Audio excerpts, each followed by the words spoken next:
حضرت عمر فاروق رضی اللہ تعالی عنہ کا شہادت کا واقعہ کیسے پیش آیا؟ حضرت مغیرہ بن شعبہ رضی اللہ تعالی عنہ نے عمر بن خطاب رضی اللہ عنہ کو خط لکھا، اور خط میں یہ کہا گیا کہ ایک غلام ہے جو بہت زیادہ ہنر جانتے ہیں، بہت ماہر ہے اور بہت سے فنون اور ہر قسم کے جو ہے نا مہارت رکھنے والا ہے، تو لہٰذا اگر اس کو رکھ لیا جائے تو مسلمانوں کو بہت فائدہ ہوگا۔ عمر فاروق رضی اللہ تعالیٰ عنہ چونکہ اس وقت مدینہ میں کوئی ایک کافر بھی نہیں تھا، دور فاروقی میں مدینہ منورہ کو بالکل کافروں سے صاف کر لیا تھا، ادھر کوئی نہیں رہتا تھا۔ تو عمر رضی اللہ عنہ نے سوچا کہ اگر ایسا ہو جائے تو اس میں یہ ہے کہ مسلمانوں کو فائدہ ہوگا، تو ان کو بلا لیا گیا۔ اس کا نام ہے ابو لولو مجوسی، فیروز بھی نام ہے اس کا۔ تو یہ آ کے اس نے کام شروع کر دیا، غلام تھا چونکہ ہنر آتا تھا، واقعی ہنرمند تھا بہت زیادہ۔ تو یہ خط کتابت وغیرہ بھی مسلمانوں کو سکھاتا تھا، اور وہ اس کے پیسے لیتے تھے۔ مغیرہ بن شعبہ رضی اللہ تعالی عنہ کا چونکہ غلام تھا تو وہ بھی اپنا حصہ اس سے وصول کیا کرتا تھا۔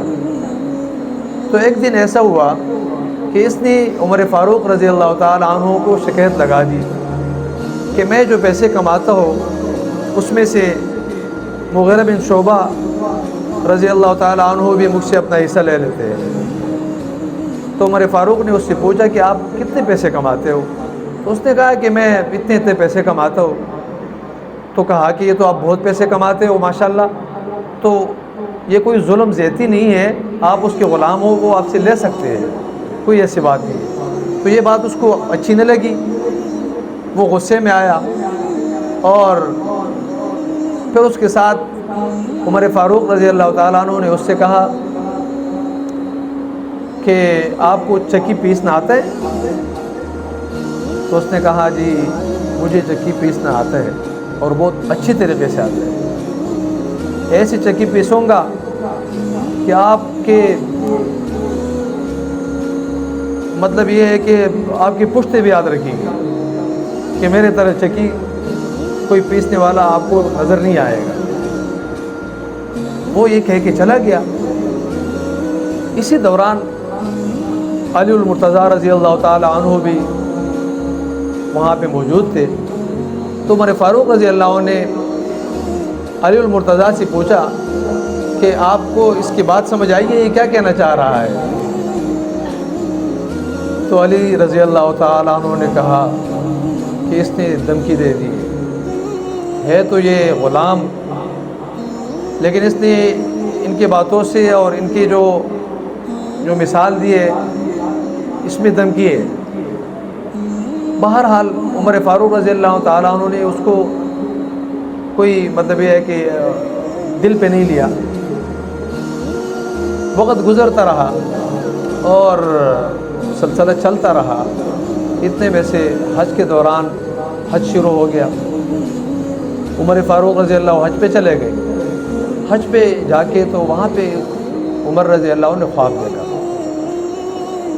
خواب میں یہ دیکھ رہا ہے کہ ایک لال سرخ قسم کی مرغی اس کے ناف کے پاس آس پاس چونچ مار رہا ہے۔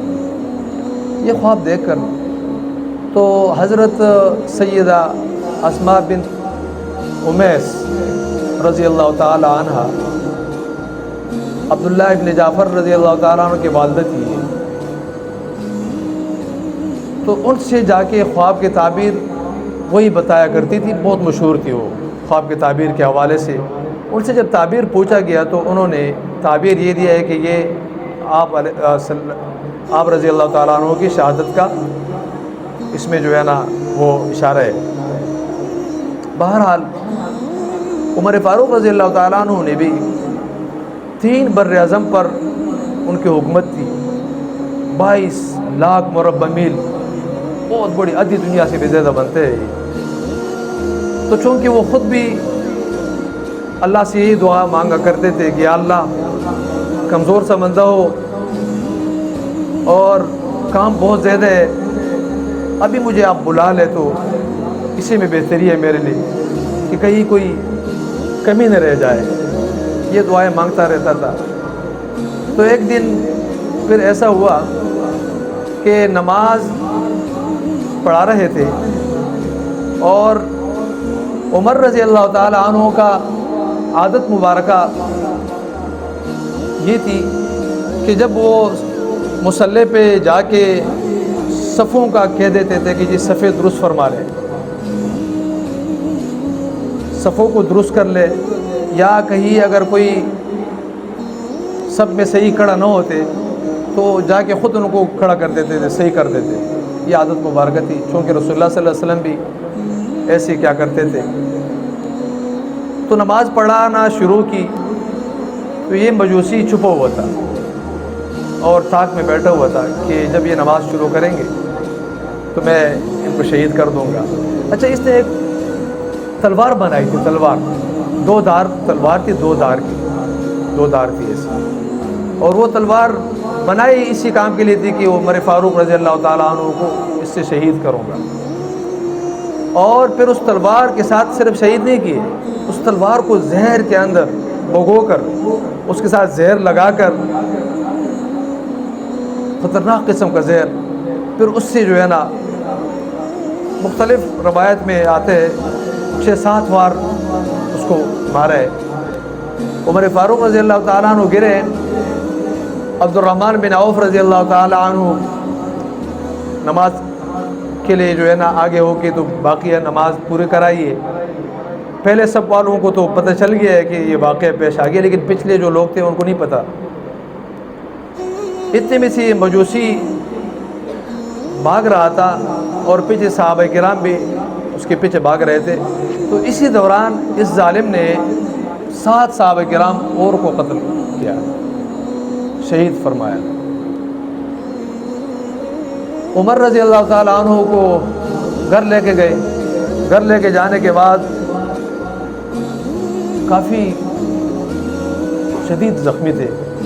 اسی دوران اپنے بیٹے کو بلا کے فرمایا کہ بیٹے جا کے عائشہ رضی اللہ تعالی عنہا سے پوچھے کہ میرے لیے جو ہے نا جو میرے 2 ساتھی جہاں آرام فرما رہے ہیں ان کے ساتھ والی جگہ مجھے مل جائے۔